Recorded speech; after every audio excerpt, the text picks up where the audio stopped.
everyone, and welcome back to Liz Sews. Today I have for you guys my February makes, and then a couple of things that I finished or started in January but finished in February. So first up, I have the dress that I'm wearing, and it is sort of a mashup. I've used two of Gertie's charm patterns for this. I used the Liz dress for the bodice, and then the sarong skirt from the Lamour dress for the bottom. And this is my first time using charm patterns. I really like her patterns that she does for like Bodice, but this is my first time using some of her patterns, and I was a little bit disappointed. I just didn't think that, like, for the cost, they didn't feel like they were, I don't want to say drafted well, but it seemed like some corners had been cut. So the first really big thing for me was on these bust pieces here.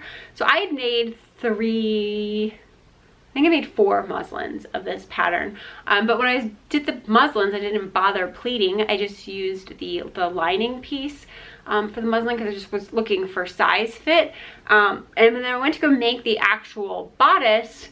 I ran into something sort of interesting, and you can see here that I'm using an A cup for this, and I've marked in using Sharpie where the seam lines would be for this. So what happened is those pleats were almost, the bottom pleat was almost completely taken away in the seam allowance here. And then the second pleat was right here, and then you were having a bunch of fabric up at the top where no pleating was. And I think that what happened is it was drafted for a larger cup size, and then when they went to the smaller cup size, all they did is take some length off of the bottom but didn't move where the pleats were landing. So I had to redraft that piece here, and you can see, let's see, so now my pleat rises there, there, and there, so it's sort of equidistance between those those two folds in the top of the cup. So that was annoying because it was something that you wouldn't see in the muslining process because it was not used for the muslin. But once I put it on there, I think I put one of them on there, and once I had seamed it where it attaches, like, the pleat is just, it was hard to even like make it a pleat because it was just so tiny. It was like maybe 1/8 of an inch sticking out. So kind of disappointed in that.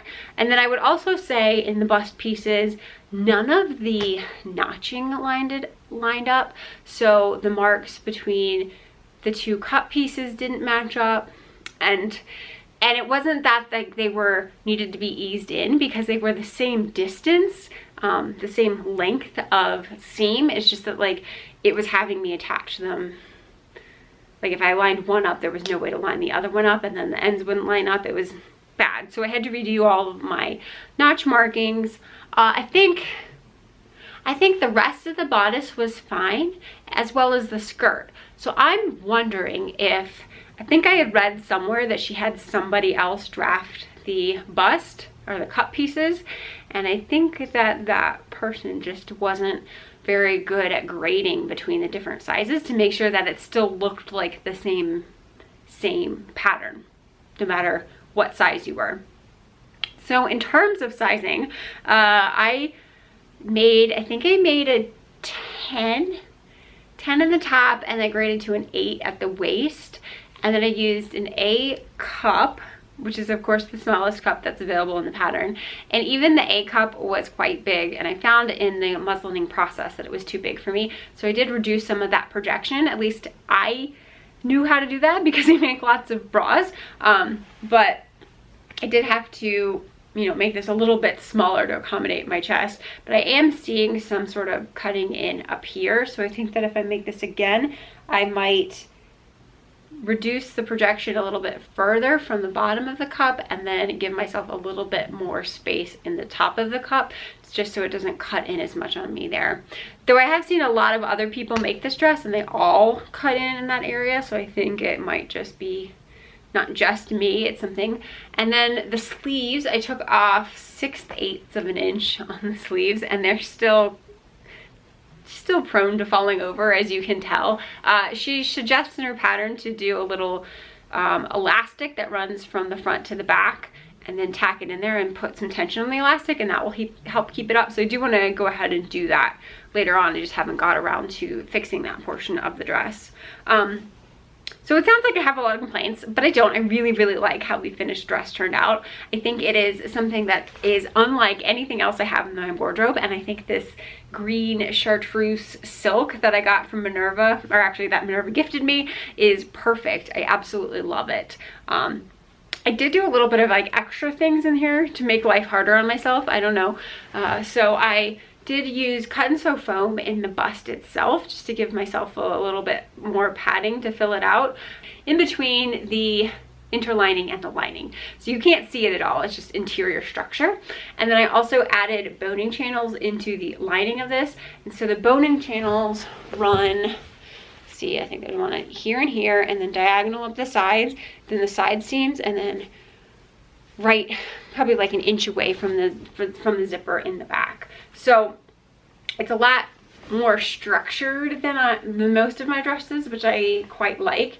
I did get a little scared. I put it together even though I had done 3 muslins and I knew it fit me. When I put the outer fabric together and I like sort of held it up, I was like, oh no, it's way too small. There's no way I can get a lap zipper in there. So we did do some like emergency surgery, and I let out the 2 side seams. How much did I let them out? I'd probably say I gave myself an inch in total. So a half an inch on each side, so a quarter from each seam, thinking that I needed that extra space. But now the dress is completed, I think I could have, I don't know, I might have been able to leave that in there. It's not tight, but it's also not loose either. I think it looks pretty good. I think I'd leave it the way it is. So 10A at the top, 8 at the waist, worked pretty well for me. And those were the sizing that I did land on based on the measurements here. I didn't make much changes from that. Like it's what she told me to make, and I made that up and it worked. The only problem just being that my bust wasn't big enough to fill it out.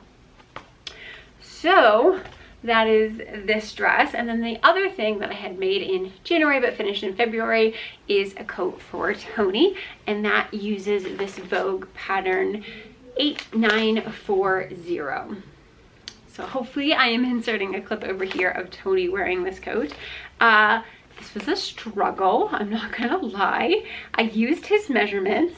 I took his measurements that morning and compared it to the finished garment measurements. And he said that he wanted a sort of fitted coat. He didn't want it to be loose and baggy. So I went ahead and made a 40, I think. Yeah, I made a 40 because that's the smallest that came in this pattern set, and I tried it on him and it was egregiously too small.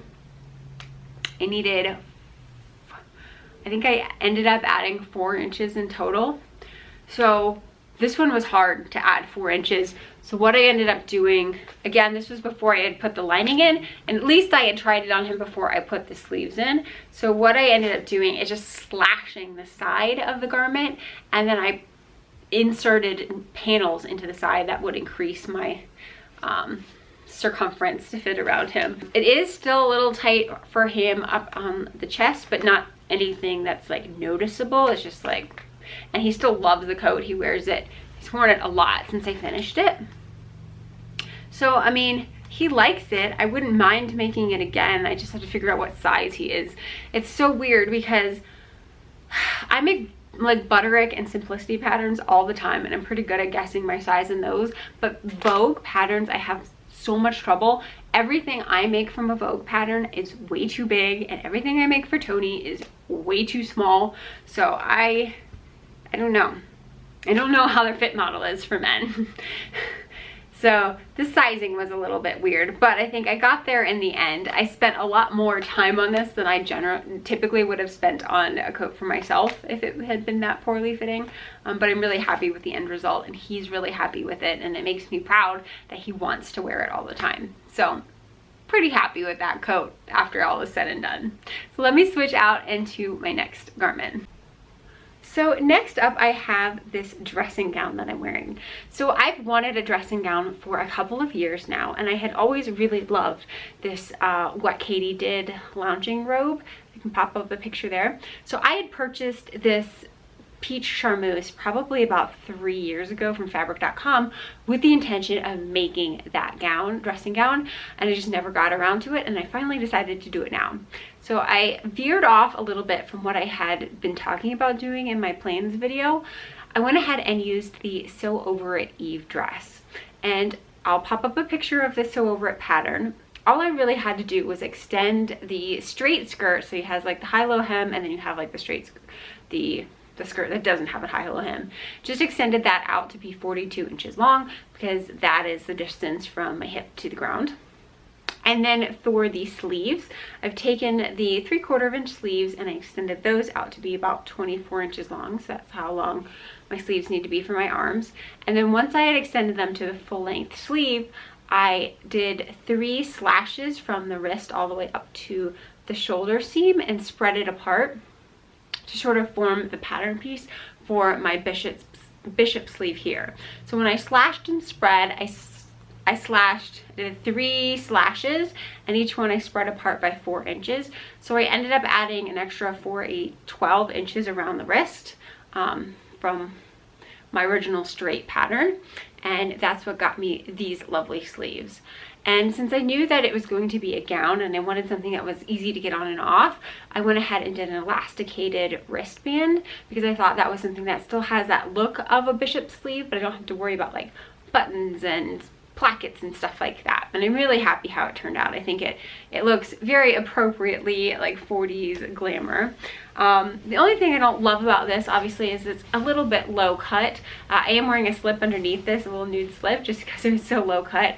If this was going to be like a dress, I probably would not wear it like this, but since it's just a dressing gown, I think it's okay that it's low cut.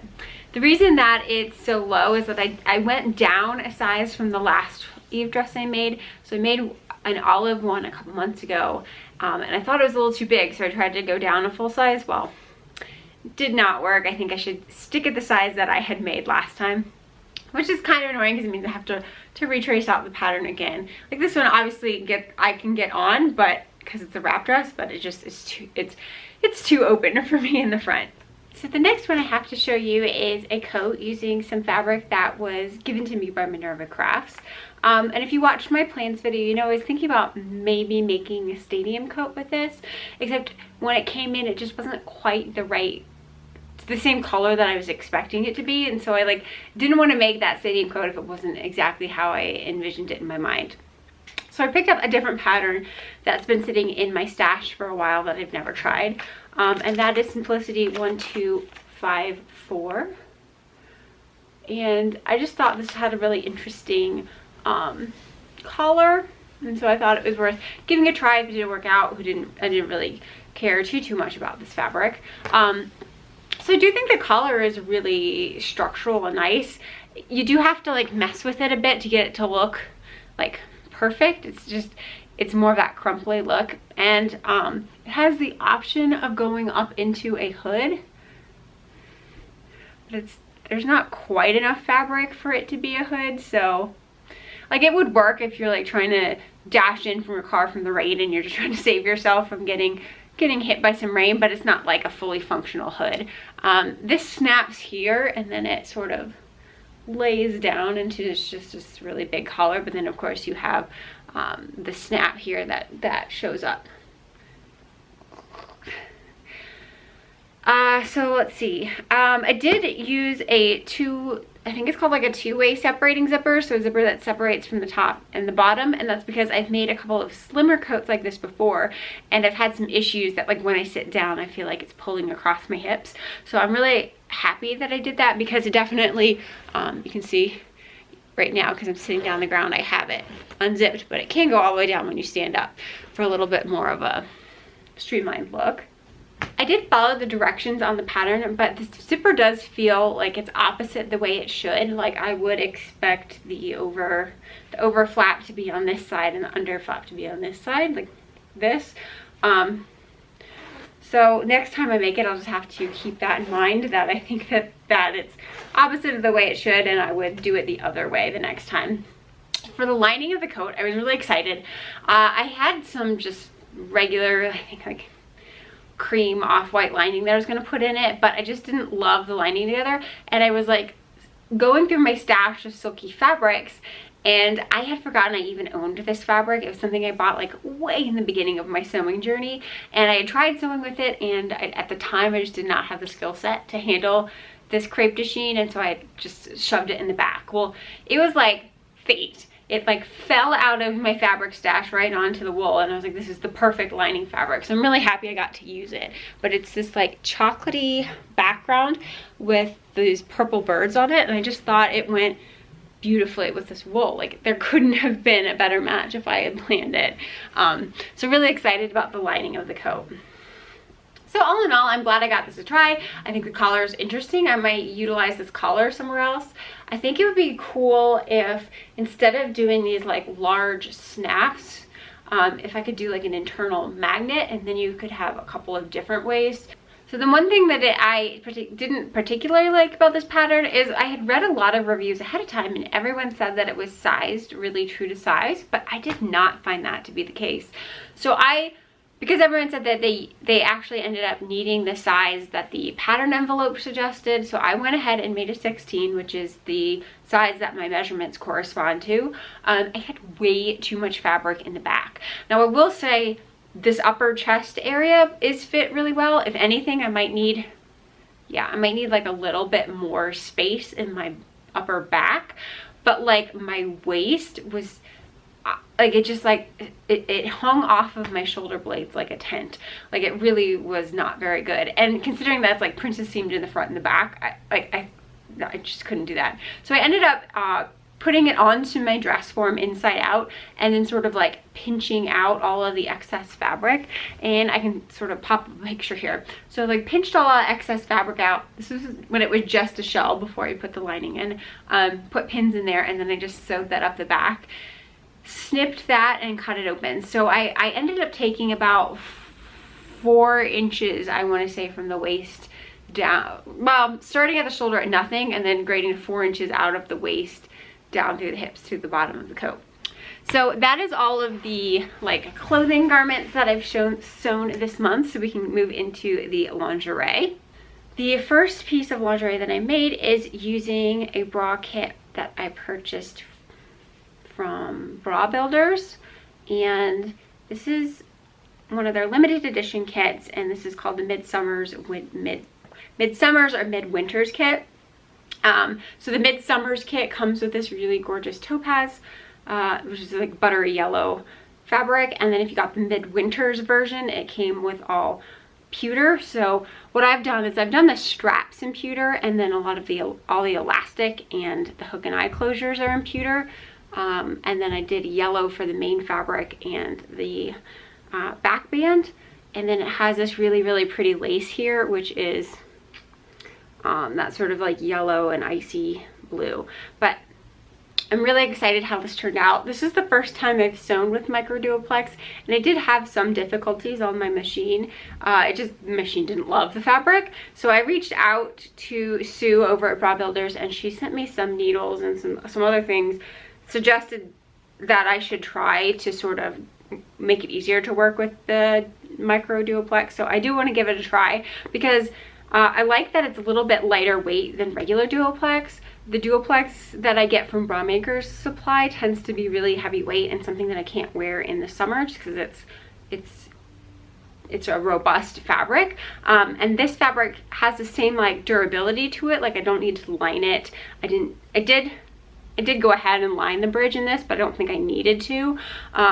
But you don't really need to line the micro duoplex because it doesn't unravel. It's really sturdy and firm all on its own. So I would like to be able to use this micro duoplex some more, so I will work on it. Try some different needles, some different threads.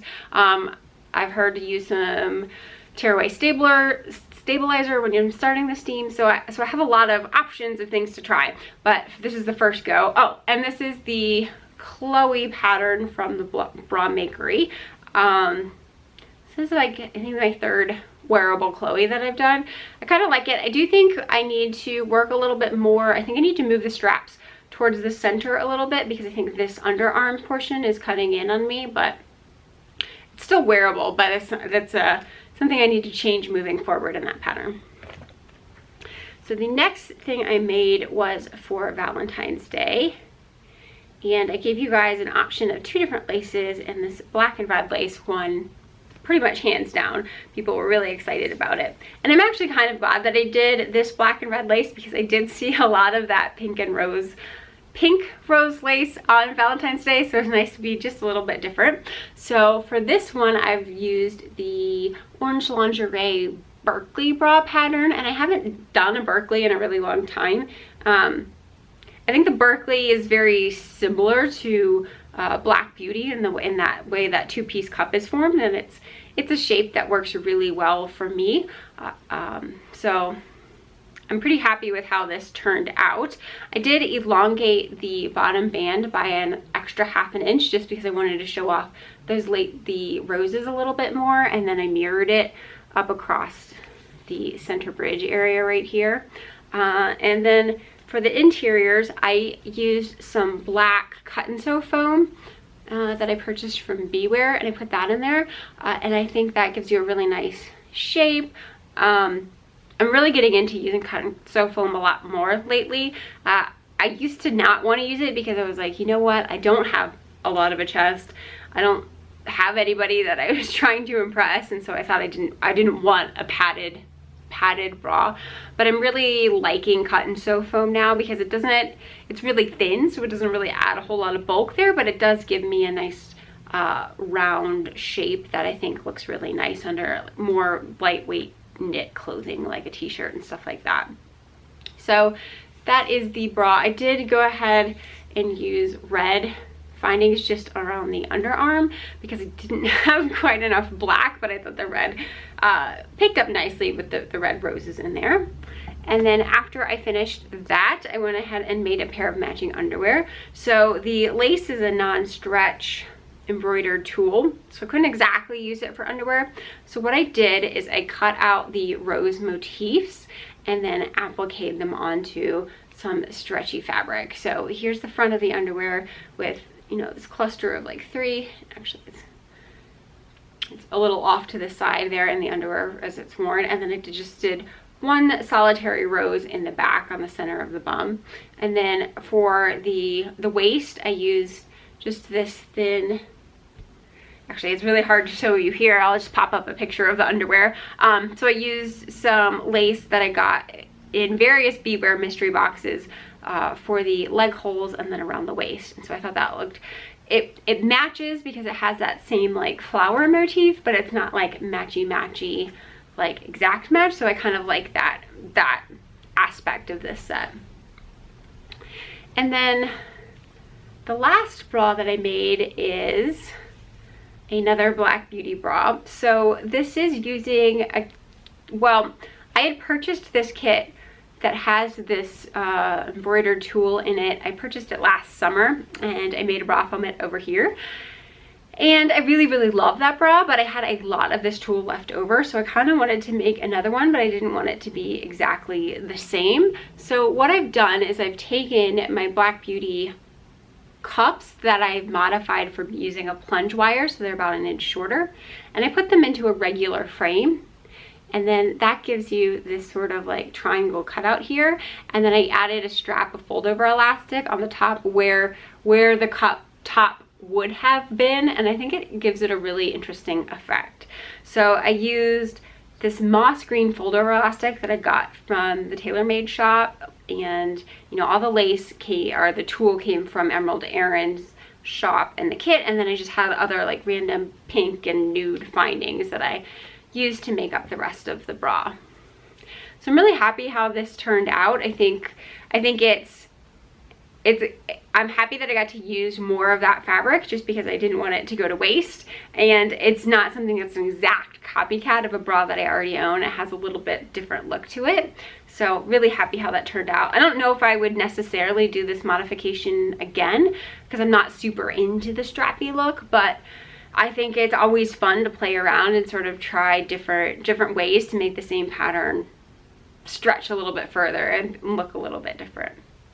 So that is everything that I've sewn in the month of January. I hope you guys liked everything and excited, and I will see you guys next time. Take care.